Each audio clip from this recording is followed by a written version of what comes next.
ஜெபிப்போம். வானதி வானங்களுக்கு மேலாக வீற்றிருந்து பூமியின் மனுமக்களாக எங்கள் நித்தமும் நீதியின் பாதையிலே அனந்தனமும் காத்துள்ளதான எங்கள் நல்ல பிதாவே, இது ஆஸ்வதிக்கப்பட்ட இந்த நேரத்துக்காக நன்றி சொல்லின் தகப்பனே. விசேஷ வண்ணமாக செய்தி கொடுக்க போகும் தாசனை ஆஸ்வதிக்கும்படி செபிக்கும் தகப்பனே. இந்த வார்த்தையானது எங்களுடைய வாழ்க்கையில் கிரியைகளை காண்பிக்கும்படியாக கூட செபிக்கும் தகப்பனே. ஆரம்பம் முதல் இறுதி வரை உம்முடைய தெய்வீக பிரசன்னந்தாமே கூட இருந்து வழிநடத்தும்படியாக எங்கள் மீட்பரும் அருமை இரட்சகருமாகிய இயேசு கிறிஸ்து மூலம் செபிக்கிறோம் எங்கள் நல்ல பிதாவே, ஆமென். ஜெபித்து கொடுத்திருக்கிறதான அன்பு சகோதரருக்கு நன்றி செலுத்துகிறோம். இப்பொழுது அர்க்கோணம் பகுதியில் ஊழியத்தை செய்து கொண்டு வருகிறதான அன்பு சகோதரர் ஜான்சன் ஐயா அவர்கள் தேவனுடைய செய்தி அளிக்கும்படி கர்த்தருக்குள் சகோதரனை நாம் அழைக்கிறோம். கர்த்தரும் ரட்சகருமா இருக்கிற ஆண்டவர் இயேசுவின் நாமத்தில் நம்முடைய தேவனுக்கு மகிமையும் கனமும் துதி சோத்திரமும் உண்டாயிருப்பதாக.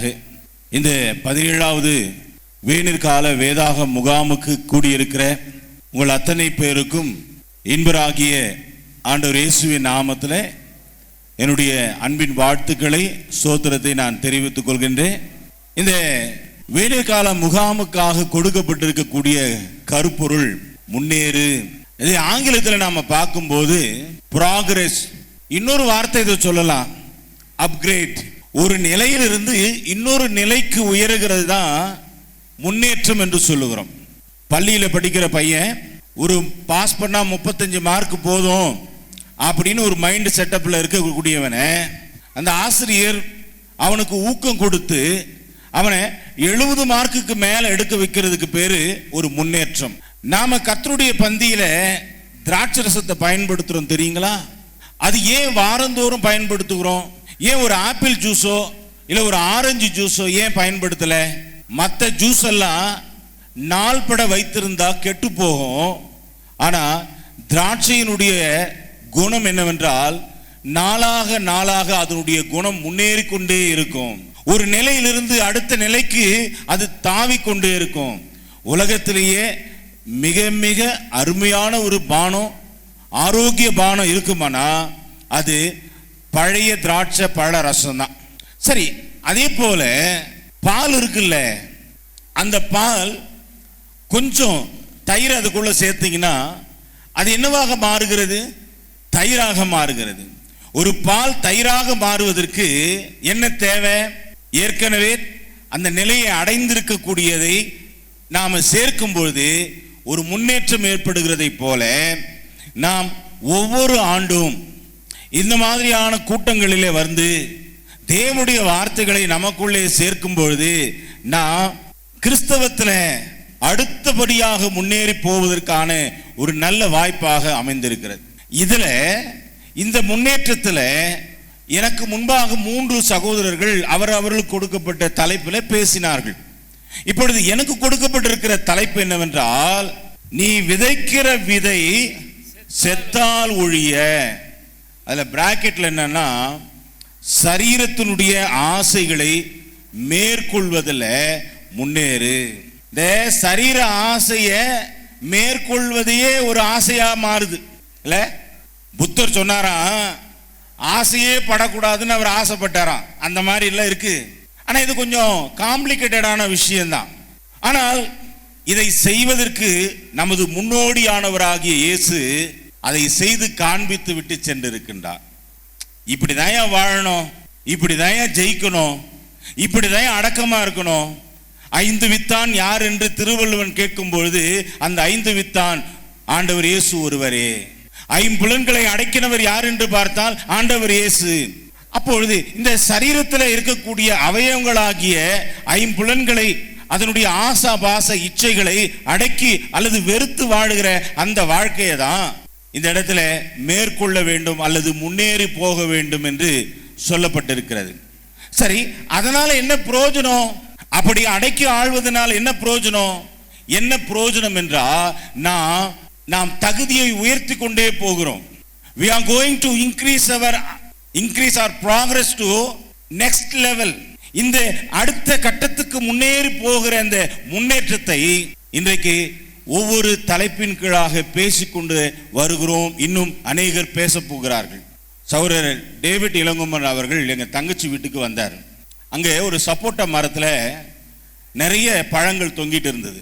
சரி, எதனா ஒரு பழத்தை அறுத்து கொடுங்க அப்படின்றதும் அதை சாப்பிட்டதுமே எப்போ பார்த்தாலும் அதை ஞாபகப்படுத்துவார். அந்த வீடா, அந்த பழத்தை சாப்பிட்டோமே அந்த வீடா. ஒரு நல்ல மரமானது ஒரு நல்ல கனியை தருகிறது. அந்த கனி சுவையுள்ளதாக இருந்தா நம்முடைய மனசுல ஆழமாக பதிந்து விடும். எனக்கு அன்பானவர்களே, விதையை பற்றி சொல்லி இருக்கிறது, நான் கனியை பற்றி பேசுகிறேனே. அப்போ விதைக்கும் கனிக்கு ஏதாவது சம்பந்தம் உண்டா? ஏனென்றால் கிறிஸ்தவர்கள் ஆவிக்குரிய கனிகளை தர வேண்டும் என்று வேதம் சொல்லி இருக்கிறதுனால நான் தானியத்தில் இருக்கக்கூடிய விதையை விட்டுட்டு கனியால் வரக்கூடிய விதையை நான் எடுத்துக்கொள்கின்றேன். கனியினால் வரக்கூடிய விதையை நான் எடுத்துக்கொள்கிறேன். இப்போ அவர் சொன்ன பாயிண்ட் என்னன்னா, அந்த விதையை கொஞ்சம் தயவுசெய்து கொண்டு வந்துருங்க. எந்த விதையை சாப்பிட்டோமா அந்த பழத்தினுடைய விதையை தயவுசெய்து கொண்டு வந்துருங்க. அதை நான் எங்கள் வீட்டு பக்கமாக நான் விதைச்சி அதிலிருந்து நான் கனியை பறித்து கொள்கிறேன். ஏனென்றால் நல்ல மரத்திலிருந்து நல்ல கனிகளை நாம் எதிர்பார்க்கிறதை போல ஆவிக்குரிய கிறிஸ்தவர்களாக இருக்கிற நாம் நம்மிடத்திலிருந்து நல்ல கனிகளை நாம் எதிர்பார்க்கலாம். மத்தேயு புத்தகம் 7வது அதிகாரம் 18வது வசனத்தை வாசிப்போம். மத்தேயு புத்தகம் 7வது அதிகாரம் 18வது வசனம். நல்ல மரம் கெட்ட கனிகளை கொடுக்க மாட்டாது, கெட்ட மரம் நல்ல கனிகளை கொடுக்க மாட்டாது. நல்ல மரம் நல்ல கனியை தான் தரும். சரி, அப்போ ஆவிக்குரியவர்களாகிய நாமோ இன்றைக்கு கிறிஸ்துவனுடைய தோட்டத்தில் பண்ணையில் நாம் ஒவ்வொருவரும் கனி தரும் விருட்சங்களாக இருக்கிறோமே. இந்த கனி தருவதற்கு எந்த விதை விதைக்கப்பட்டிருக்கிறது? இதனுடைய வேர் எங்க இருக்கிறது? இந்த விதை எங்கிருந்து முளைத்திருக்கிறது? அவருடைய சபையிலே விதைக்கப்பட்டிருக்கிற நாம் மரமாக முளைத்திருக்கின்றோம். அந்த மரம் என்னவென்றால் அழிவில்லாத வித்தாகிய வேத வசனத்தை கொண்டு உருவாக்கப்பட்டதாக இருக்கிறது. வாசிக்க வேண்டாம். 1 பேதுரு 1ஆம் அதிகாரம் 23வது வசனம். கிறிஸ்தவன் அழிவில்லாத வித்தாகிய அல்லது விதையாகிய தேவ வசனத்தினாலே உருவாக்கப்பட்டிருக்கிறான். பிரியமானவர்களே, ஒவ்வொரு வருஷமும் நமக்கு இந்த மாதிரியான கூட்டங்கள் நடக்கிறது, பிரசங்கங்கள் நடக்கிறது, ஒவ்வொரு தலைப்பில் பேசப்படுறோம். ஆனால் நம்மால் கனி தர முடியுதா? நல்ல கனியாக நம்மால் வாழ முடிகிறதா? அல்லது நல்ல கனி தரக்கூடியவர்கள் தொடர்ச்சியாக அந்த கனியை தந்து கொண்டே இருக்க முடிகிறதா? முடியலையே. என்ன காரணம்? ஏன்? காரணம் என்னவென்றால் நம்முடைய அந்த முன்னேற்றத்தை குறித்ததா இருக்கிற சிந்தனையை விட்டுட்டு பின்னோக்கி பார்க்கக்கூடிய சூழ்நிலைக்கு நம்மை திருப்பிக் கொள்ளுகிறோம். உலகத்தினுடைய ஆசபாசங்கள், கண்களின் இச்சை, மாம்ச இச்சை, ஜீவனத்தின் பெருமை, இவைகள் எல்லாம் நம்முடைய கிறிஸ்தவ வாழ்க்கையின் அடுத்த கட்ட முயற்சிக்கு போவதற்கு தடையாக இருக்கிறது. பிரியமானவர்களே, நான் இன்னும் சில வசனங்களை உங்களுக்கு நான் எடுத்து காண்பிக்க விரும்புகின்றேன். எரேமியாவின் புஸ்தகம் 2வது அதிகாரம் 21வது வசனம். எரேமியாவின் புஸ்தகம் 2வது அதிகாரம் 21வது வசனம். அதாவது இஸ்ரவேல் மக்களை பார்த்து தேவன் சொல்றாரு, நான் உங்களை உயர்ந்த ஹைபிரிட் நல்ல பழம் தரக்கூடிய சுவையுள்ள பழம் தரக்கூடிய ஒரு செடி அல்லவா நட்டேன். ஆனா நீங்க என்ன தரீங்க? என்ன கனிகளை கொடுக்குறீங்க? அந்த கனி சுவையா இருக்கிறதா? வாயில வைக்க முடியலையே. பார்க்கறதுக்கு நல்லா இருக்கா? நல்லா இல்லையே. அழுகி போனதா இருக்கு. மேல தோலெல்லாம் ஒரு மாதிரி வறண்டு போயிருக்க, கரப்பட்டதா இருக்கு. அப்போ நல்ல தனியாக நல்ல கனி தரக்கூடிய செடியாக அல்லவா உங்களை நான் என் தோட்டத்திலே நட்டேன். ஆனா நீங்களோ எப்பேற்பட்ட கனிகளை தந்து கொண்டிருக்கிறீர்கள் என்றா வாயில வைக்க முடியலையே. அப்ப காரணம் என்ன? வாசித்து நிறைவு செய்யுங்க அந்த வசனத்தை. ஏன் காரணம் என்ன? அவரே கேட்கிறாரு கேள்வி. அந்த கேள்விக்கான பதில் என்ன?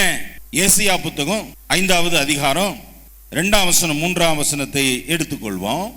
ஏசாயாவின் புத்தகம் 5வது அதிகாரம் 2 மற்றும் 3வது வசனம்.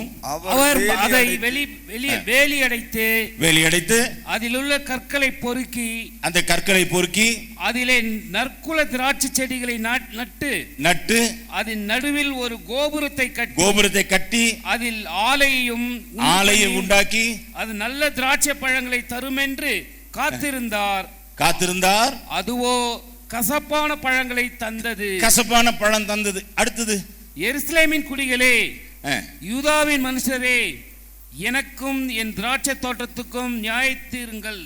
அடுத்து, நான் என் திராட்சை தோட்டத்திற்காக செய்யாத எந்த வேலையை. இப்போ மறுபடியும் அது கேள்வி கேட்கிறேன். தேவன் கேட்கிறாரு இஸ்ரவேல் மக்களை பார்த்து, நான் உங்களுக்கு செய்யாதது என்ன? அதே கேள்வியை இன்னைக்கு நம்ம மனசாட்சியோட நம்ம கேட்டுக்கோமே. இப்ப தேவன் நமக்காக செய்யாதது என்ன? வாரம் தவறாம சென்னையில பிரசங்கம் கேட்கிறோம், பைபிள் ஸ்டடி கேட்கிறோம், இடையில பாத்தீங்கன்னா குடும்ப ஜெபத்துல பிரசங்கம் கேட்கிறோம், கையிலே பைபிள் இருக்கு, வருஷத்துக்கு வருஷம் இந்த மாதிரி ஒரு கூட்டம் நடக்குது. அது இல்லாம யூடியூப், டிவி, ரேடியோ, ஏகப்பட்ட வசனங்கள் கேட்டுக்கொண்டே இருக்கிறோம். ஆனா இவ்வளோ முயற்சிகள், இதே தான் அவர் கேட்டாரு, இந்த திராட்சை செடிகள் பலன் கொடுப்பதற்காக நான் இன்னும் என்ன வேலை செய்யணும்னு கேட்கிறார். அதே போலதான் இன்றைக்கு இந்த முன்னேறி என்கின்ற அந்த தலைப்பின் கீழாக இந்த ப்ராக்ரஸ் ஆக மாறுவதற்கு நம்முடைய கிறிஸ்தவ வாழ்க்கையில நாம் தேவனிடத்தில், அல்லது தேவன் எனக்கு இன்னும் என்ன செய்யணும், இதுக்கு மேல என்ன செய்யணும், தேவன் அவர் செய்ய வேண்டியதெல்லாம் செஞ்சிட்டாரு. இந்த பகுதி யாரிடத்தில் இருக்குதுன்றா நம்ம இடத்துல தான் இருக்கிறது. ஒரு ஆசிரியர் மாணவனுக்கு பாடத்தை சொல்லி கொடுக்கணும், சொல்லி கொடுக்கிறாரு. சரி, அக்கறை எடுத்து அதிகமா அவருக்கு அன்பு காட்டுறாரு, அடிக்கிறாரு, பயமுறுத்துறாரு, அரவணைக்கிறாரு, எல்லாமே செய்யறாரு. இன்னமும் அவனிடத்திலிருந்து எந்த விதமான முன்னேற்றம் வரவில்லை என்றா ஆசிரியர் மீது தப்பு இல்லை, அந்த மாணவன் மீது தான் தவறு. அதே போல கிறிஸ்துவுக்குள்ளா இருக்கக்கூடிய அன்பு ஜனமே, தேவனுடைய ஊழியக்காரர்களே, விசுவாசிகளே, இந்த இடத்துல தேவனுக்காக பலன் கொடுக்கக்கூடிய அல்லது கனிதரக்கூடிய நல்ல வாய்ப்புல இருக்கக்கூடிய நமக்கு இன்னும் நல்ல கனிகளை தர முடியவில்லை என்றா அதற்கு காரணம் நம்முடைய வாழ்க்கையினுடைய தரம் சரியில்லாமல் இருக்கிறது. சில காரணங்கள், கனி உருவாகாம போறதுக்கு காரணம் இருக்கு, ஆனால் நல்ல கனி உருவாகாம போறதுக்கும் சில காரணங்கள் இருக்கிறது. நான் சொல்லுகிறது ஆவிக்குரிய குணங்களாகிய கனிகள். கலாத்தியர்ல சொன்னாரே பவுல், அந்த ஆவிக்குரிய கனிகளை தரக்கூடிய விஷயத்துல இன்னும் நம்மிடத்துல மந்த நிலை இருக்கிறது என்றா, ஒரு வேகம் இல்லை, ஒரு முன்னேற்றம் இல்லை, இன்னும் பின்தங்கி இருக்கிறோம் என்றா, அதுல என்னென்ன காரணங்கள் என்பதை நான் இப்பொழுது பட்டியலிடுகின்றேன். ஒன்று, நமக்குள்ள ஒரு மைண்ட் செட்டப் உண்டு. I am better then that brothers. நான் மற்றவங்களை விட நான் நல்லவன், நான் செய்யறது தான் கரெக்டு, எனக்கு 5 படி போதும், கிறிஸ்துக்குள்ள வரத்துக்கு 5 படி, கிறிஸ்துக்குள்ள வந்த பிறகு 5 படி, திஸ் இஸ் எனஃப்.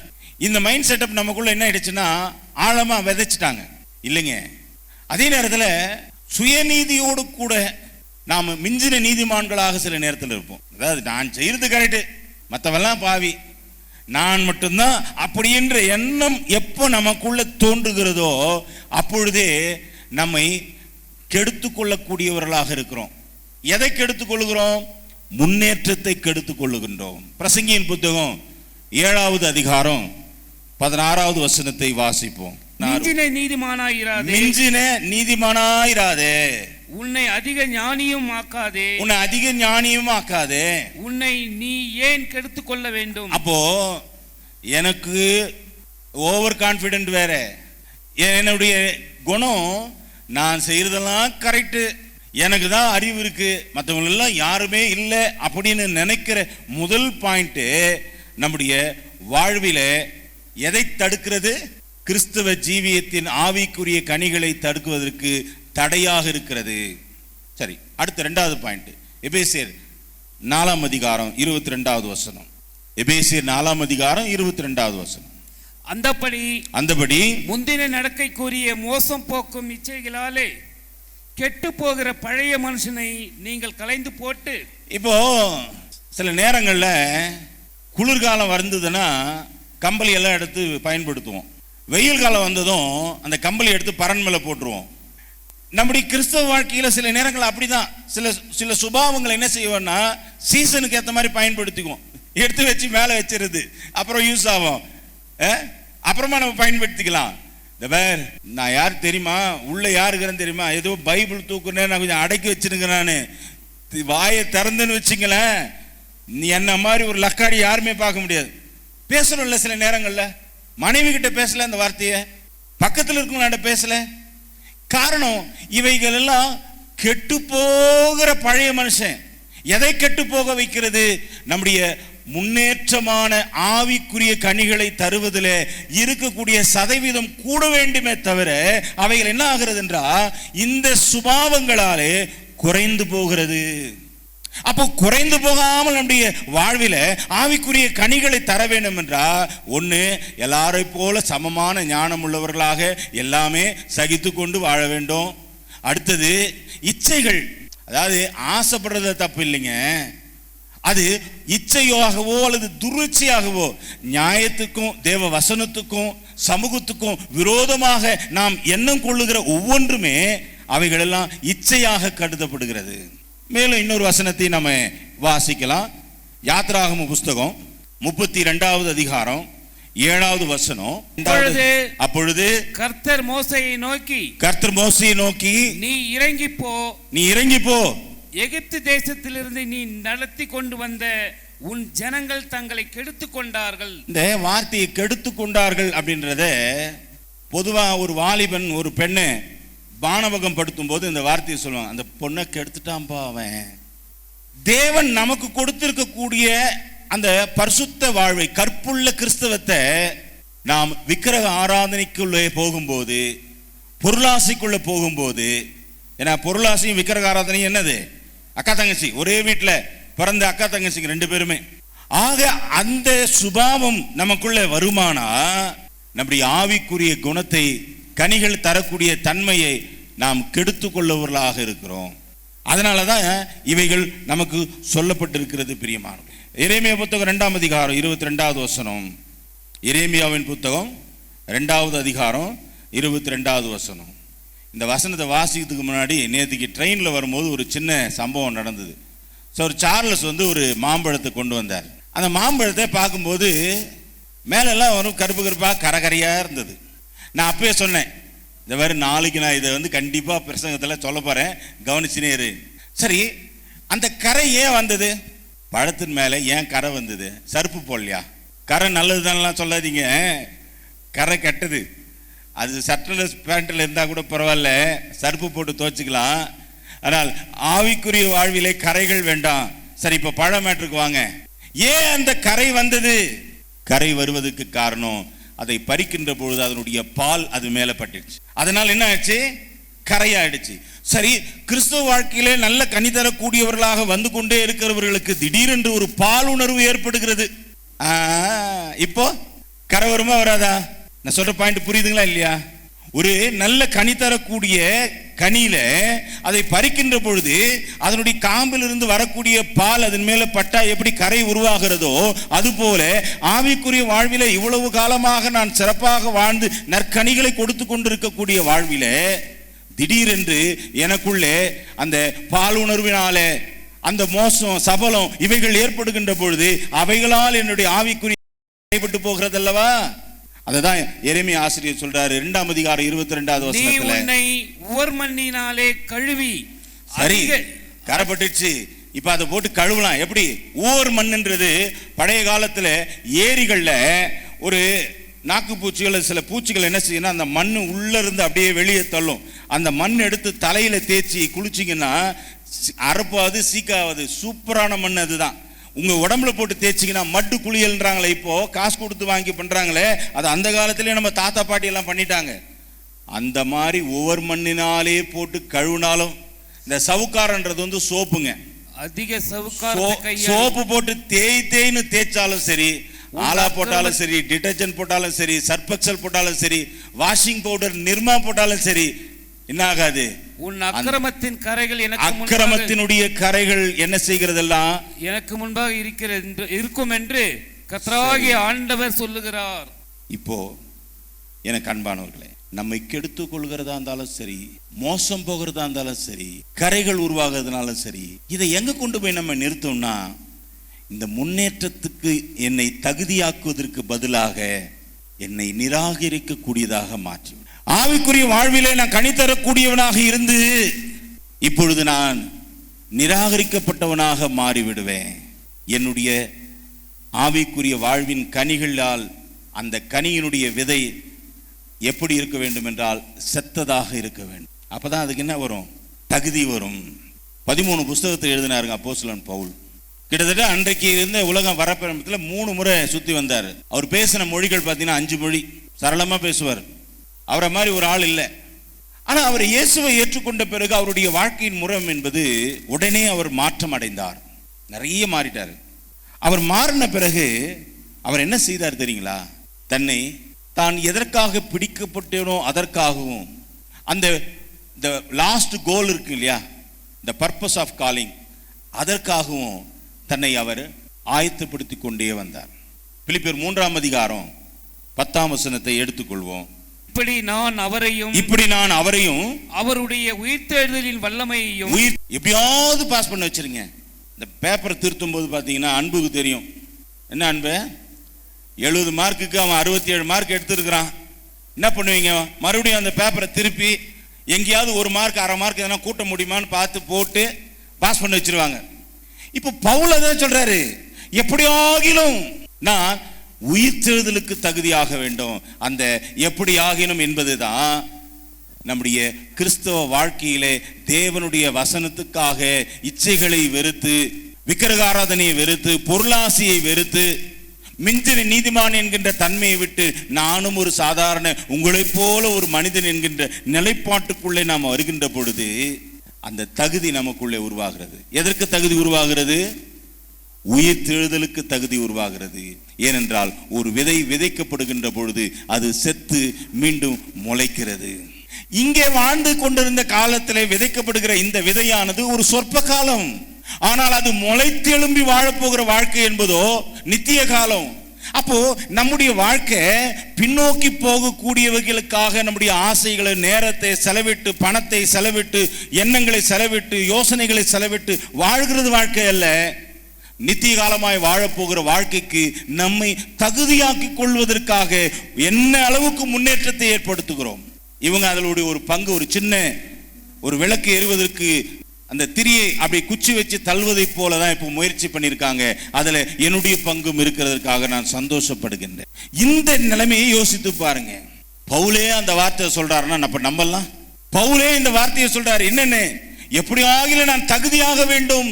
ஏன்னா அன்பானவர்களே, இந்த தகுதி, இந்த qualification to became a resurrection, to became a resurrection we need a qualification.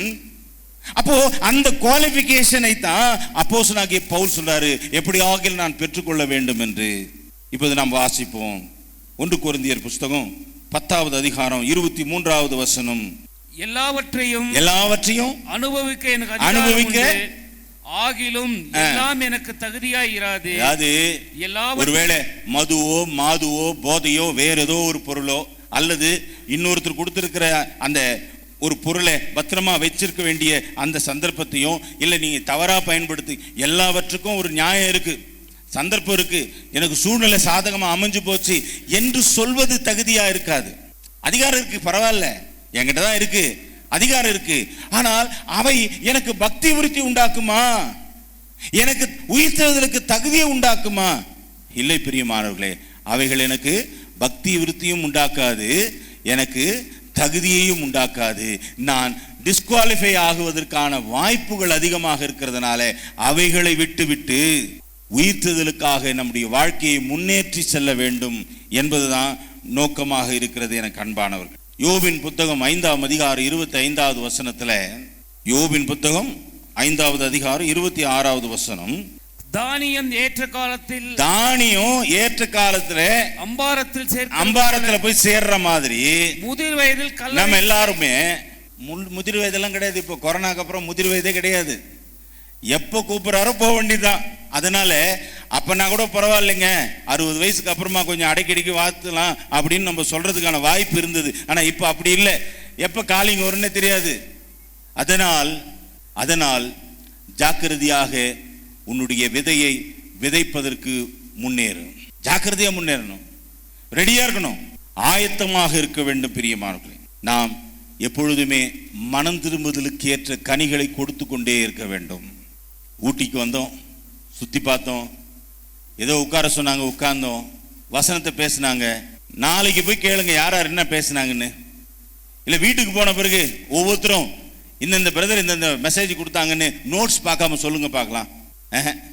மனசு அந்த அளவுக்கெல்லாம் இல்லை. காரணம் என்னென்னா, வீட்டுக்கு போனதுமே சரீரத்தினுடைய தேவைகள் என்ன செய்யுதுன்னா, ஈசலை போல் அப்படியே முக்கிற மாதிரி முக்கியும், மற்றதெல்லாம் மறந்து போகிறோம். பிரியமானவர்களே, இந்த அருமையான வாய்ப்பில் நாம் மனம் திரும்புதலுக்கு ஏற்ற கனிகளை கொடுத்தால் அந்த கனி விதையாகி அந்த விதை மரமாகும். அந்த மரம் தான் உயிர்த்தெழுதலின் மரம். இன்னைக்கு நாம் ஒவ்வொருவரும் ஒரு விதை போல் இருக்கிறோம். மனம் திரும்புவதற்கு ஏற்ற கனிகளை கொடுப்பதற்கு தடையா இருக்கிறவர்களை விட்டு விலக வேண்டும். கொஞ்சம் வேகமாக வாசிங்கள். 1 பேதுரு புத்தகம் 2வது அதிகாரம் 11வது வசனம். 1 பேதுரு புத்தகம் 2ஆம் அதிகாரம் 11வது வசனம். ஒருத்தர் 1 பேதுரு புத்தகம் 4ஆம் அதிகாரம் 2வது வசனம். அந்நியர்களும் பரதேசிகளுமாய் இருக்கிற நீங்கள் ஆத்மாவுக்கு விரோதமாய் போர் செய்கிற மாம்ச இச்சைகளை விட்டு விலகி. இப்போ ஒரு விஷயத்தை புரிஞ்சுங்களேன், கவனிக்கிறீங்களா? நம்முடைய ஆத்மா பாடுது, நம்முடைய ஆத்மா சந்தோஷமா இருக்கிறது, நம்முடைய ஆத்மா தேவனுக்குள்ள களி கூறுகிறது. இதனால இந்த சரீரத்துக்கு என்ன லாபம்னா, இந்த சரீரம் விதைத்தால் முளைக்கும். ஆனா சரீரத்தினுடைய ஆசை இச்சைகள் எதை பாதிக்கிறதா? ஆத்மாவுக்கு விரோதமாக இருக்கிறது. ரொம்ப போராட்டம். அதான் ஆண்டவரே சொல்லிட்டாரு, ஆவியோ உற்சாகம் உள்ளது, மாம்சம் பலவீனமானது. அப்ப அந்த பலவீனமான மாம்சத்தை தான் இந்த இடத்துல அடக்கி உட்கார வச்சிருக்கோம். கேளியா அம்மா, கேளுங்க. சமையல் என்ன பண்ணலாம், ஏது பண்ணலாம்லாம் நீங்க யோசிக்க வேண்டாம். இங்க 3 வேளையும் நமக்கு சமைச்சு போறதுக்கு ஆள் இருக்கிறாங்க. அதை பற்றிலாம் கவலைப்படாதீங்க. இந்த 2 நாளாவது நம்முடைய கர்த்தருடைய வார்த்தைகளை நம்முடைய உள்ளத்திலே ஏற்றுக்கொண்டு இந்த வசனம் தரக்கூடிய பலத்தாலே, எலியா எப்படி தேவனுடைய வசனத்தாலே பலப்பட்டு அந்த ஆகாரத்தினால அவன் நீண்ட தூரம் போனானோ, அதுபோல இன்னும் நமக்கு மிச்சம் இருக்கக்கூடிய கிறிஸ்துவ வாழ்க்கையிலே முன்னேறி போவதற்கு இந்த வசனங்கள் எல்லாம் நாம் எருவாக எடுத்துக்கொள்ளலாமே, நல்ல கனி தரக்கூடிய வாய்ப்புகளாக உருவாக்கி கொள்ளலாமே. வாழப்போகிறது கொஞ்ச காலம்தான், நீண்ட காலமா வாழப்போறது இல்லை. அப்படிப்பட்ட அற்பமான வாழ்க்கை வாழ்ந்து கொண்டிருக்கிற நமக்கு நம்முடைய மாம்ச இச்சைகளை விட்டு விலகி வாழ வேண்டும். 2வது 1 பேதுரு 4ஆம் அதிகாரம் 2வது வசனத்துல பாவங்களை விட்டு, ஏனென்றால் மாம்சத்தில் பாடுபடுகிறவன் இனி மாம்சத்தில் இருக்கும் காலம் வரைக்கும் மனுஷனுடைய இச்சைகளின்படி பிழைக்காமல் தேவனுடைய சித்தத்தின்படி பிழைக்கத்தக்கதாக பாவங்களை விட்டோய்ந்து இருப்பான். இப்போ மனுஷனுடைய சித்தத்தின்படி நடந்தா அழிவு, தேவனுடைய சித்தத்தின்படி நடந்தா நமக்கு நித்திய வாழ்வு. இப்போ எது வேணும்? நீங்க எதை சூஸ் பண்ணுவீங்க? முன்னேறி போகக்கூடிய அப்கிரேடான விஷயமா, இல்ல பின்னோக்கி போகிற டிகிரேடா? எது வேணும் உங்களுக்கு? முன்னேறி போவதற்காக கொடுக்கப்பட்டிருக்கிற வாய்ப்பு தான் இந்த நல்ல கூட்டம். சோ இந்த முன்னேற்றத்துக்கு இந்த வசனங்களை நாம் பயன்படுத்திக் கொள்வோம். யூதா புத்தகம் 23வது வசனத்துல வாசிக்க வேண்டாம், கரைப்பட்டு இருக்கிற வஸ்திரத்தை வெறுத்து தள்ளுங்கள். அப்படின்னா இந்த மாம்சத்தையும் அதனுடைய ஆசை இச்சைகளையும் சிலுவையில் அறைஞ்சிருங்கன்றார். நான் சிலுவையில் அறையப்பட்டிருக்கிறேன், கிறிஸ்து எனக்குள்ளே பிழைத்திருக்கிறார், நான் அவருக்குள்ளே பிழைத்திருக்கிறேன், இனி நான் அல்ல கிறிஸ்துவே எனக்குள்ளே எல்லாமா இருக்கிறார் என்று சொல்லப்பட்டிருக்கிறது. எனக்கு அன்பானவர்களே, எனக்கு அன்பான தேவனுடைய மக்களே, கடைசியாக நான் நிறைவு செய்ய வந்து விட்டேன். ஒரு கனி தரக்கூடிய மரம் எங்கிருந்தா சிறப்பாக கனி தரும்? மலை மேலையா, பாறையிலையா, நல்ல மண்வளமா? இவை எல்லாத்த விட நீர்க்கால்களின் ஓரமாக இருந்தால்தான் அதற்கு நியூட்ரிஷன் உடனே கிடைக்கும்.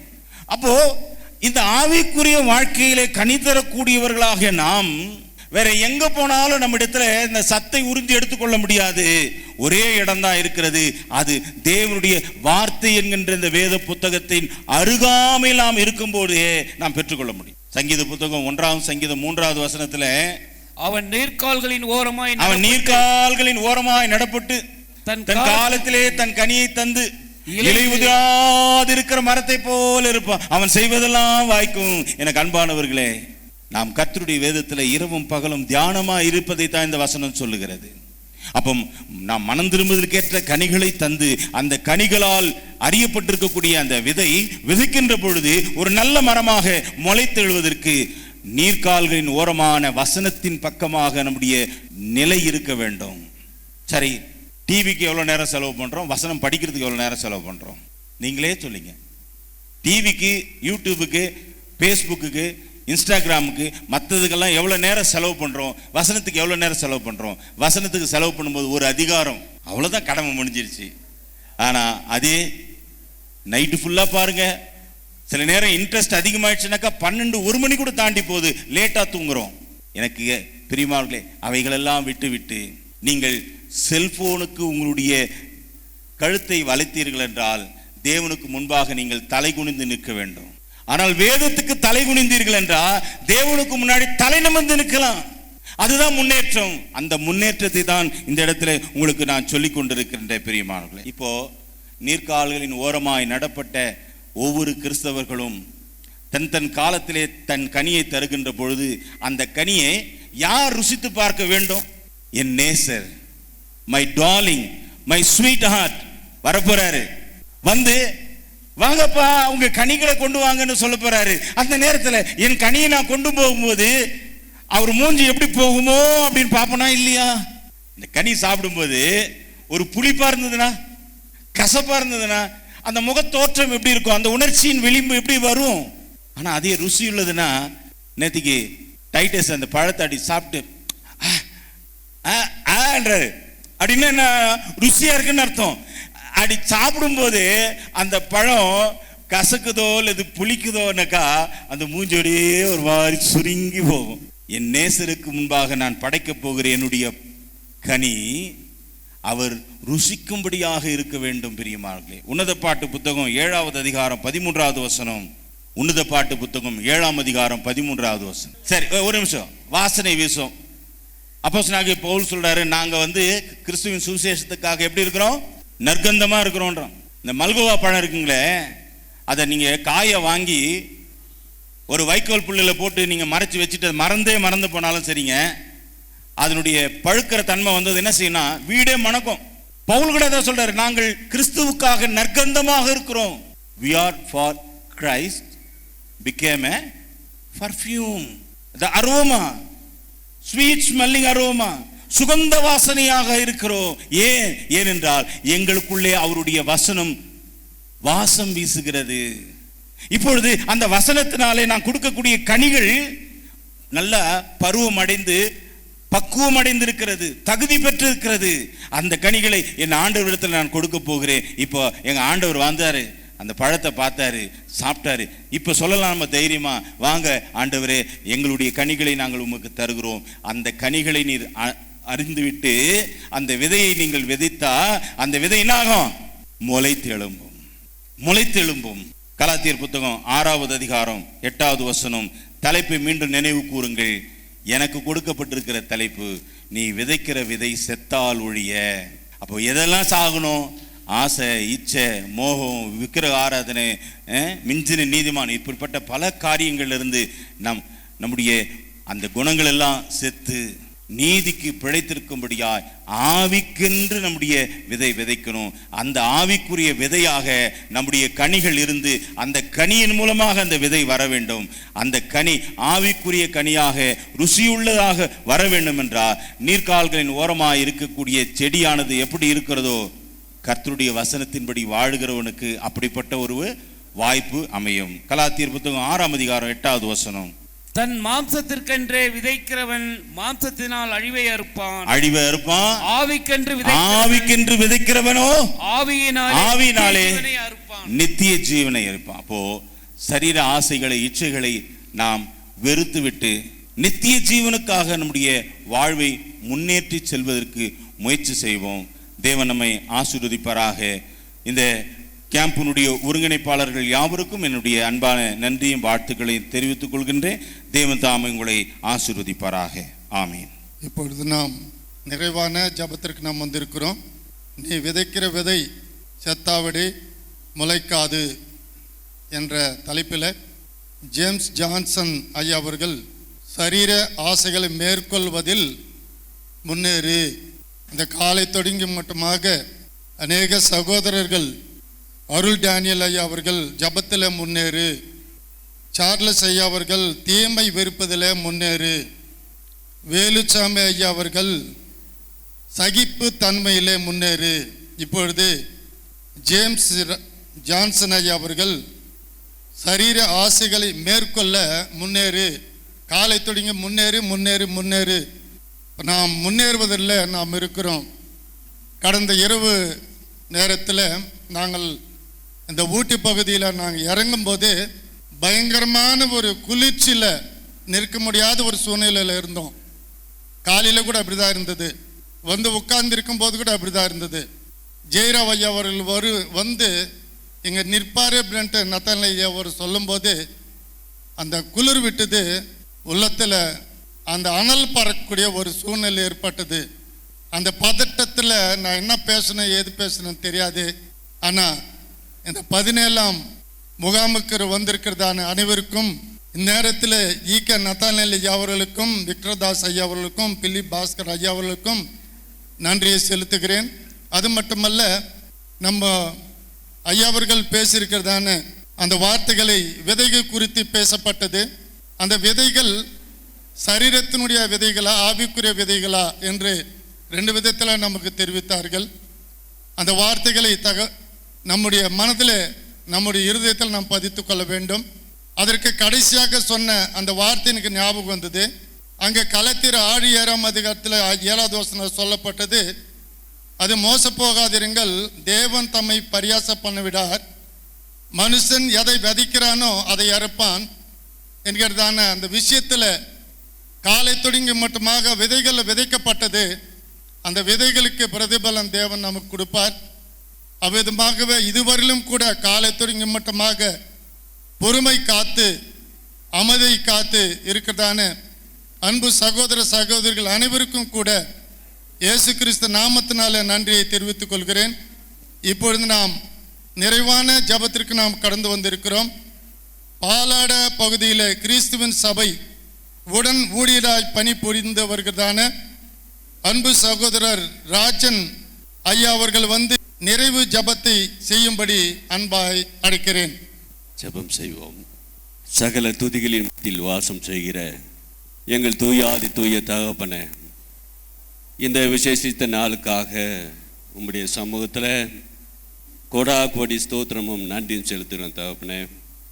இந்த நாளை விசேஷமாக உம்முடைய வார்த்தைகளை நாங்கள் கேட்கும்படியாக அநேக சபையாரை ஒரே இடத்துல முகமுகமாய் சந்திக்கும்படியாக இந்த ஆண்டில் 17வது வேநீர்கால வேதாகம முகாமை நடத்தும்படியாக நீர் பாராட்டின கிருபைகளுக்காக கோடா கோடி ஸ்தோத்திரமும் நன்றியும் செலுத்துகிறோம் தகப்பனே. இதோ காலை தொடங்கி மட்டுமாக தேவ கிருபையும் தேவ ஒத்தாசியும் தேவ வழிநடத்தலும் எங்கள் மத்தியில் இருந்ததுக்காக கோடா கோடி ஸ்தோத்திரமும் நன்றியும் செலுத்தணும் தகப்பனே. இதோ இந்த முகாமில் வந்து கலந்து கொண்டிருக்கிற ஒவ்வொருவருக்கும் இதோ தகப்பனே ஆவிக்குரிய வாழ்விலே முன்னேறி செல்லும்படியான இதோ உம்முடைய சத்திய வார்த்தைகளை இதோ தேவ செய்தியாக கொடுத்ததான அன்பு சகோதரர்கள் யாவருக்காக நாங்கள் நன்றி செலுத்துகிறோம். அவர்களை மட்டுமாக நேர் இங்கே அழைத்து வந்து உம்முடைய வார்த்தைகளை பேசும்படியான அந்த வாய்ப்பினை உருவாக்கி தந்து அவர்களை பயன்படுத்தினதுக்காக நாங்கள் நன்றி செலுத்துகிறோம். இந்த வேலையில் தகப்பனே இந்த முற்பகல் வேலை காரியங்களை நிறைவு செய்யும்படியாக இந்த வேலையை தேவரீர் எங்களுக்கு அனுகூலமாய் ஆசீர்வதித்து கொடுத்ததுக்காக நன்றி செலுத்துகிறோம். இந்த நேரம் வரைக்கும் சகல காரியங்களை நேர்த்தியாய் நடப்பிக்க உதவி செய்ததுக்காக நன்றி செலுத்துகிறோம். சகல காரியங்களை நீர் பொறுப்பெடுத்துக் கொள்வீர் என்பதை நாங்கள் விசுவாசிக்கிறோம். இன்னுமாக பிற்பகல் வேளையிலும் நடக்க இருக்கிறதான சகல காரியங்களும் தேவரீர் ஆசீர்வதித்து கொடுப்பீராக. தொடர்ந்து பொறுப்பேற்று நடத்துகிறதான ஒவ்வொரு தேவதாசர்களையும் தேவரீர் தாமே ஆசீர்வதித்தரலும். இந்த கூட்டத்தை ஒருங்கிணைப்பு செய்திருக்கிறதான ஒருங்கிணைப்பாளர்கள், உதவிக்காரர்கள், இன்னுமாக இதற்காக பிரயாசப்பட்டிருக்கிற அனைத்து சகோதரர்களையும் தேவரீர் தாமே ஆசீர்வதித்தரலும். இந்த மதியான வேலை வரைக்கும் தேவ கிருபை எங்களோடு கூட இருந்தது போல தொடர்ந்து வர இருக்கிறதான நேரத்திலும் உம்முடைய கிருபை இருந்து ஆசீர்வதிப்பீராக. சகலத்தை உம்முடைய பாதத்தில் ஒப்பு கொடுத்து ஜெபிக்கிறோம். எங்கள் ஆண்டவரும் இரட்சகருமாக இருக்கிற இயேசு கிறிஸ்துவின் பரிசுத்தமுள்ள நாமத்தில் தாழ்மையோடு ஜெபிக்கிறோம். எங்கள் பரிசுத்தம் நிறைந்த அன்பின் நல்ல தகப்பனே, ஆமென்.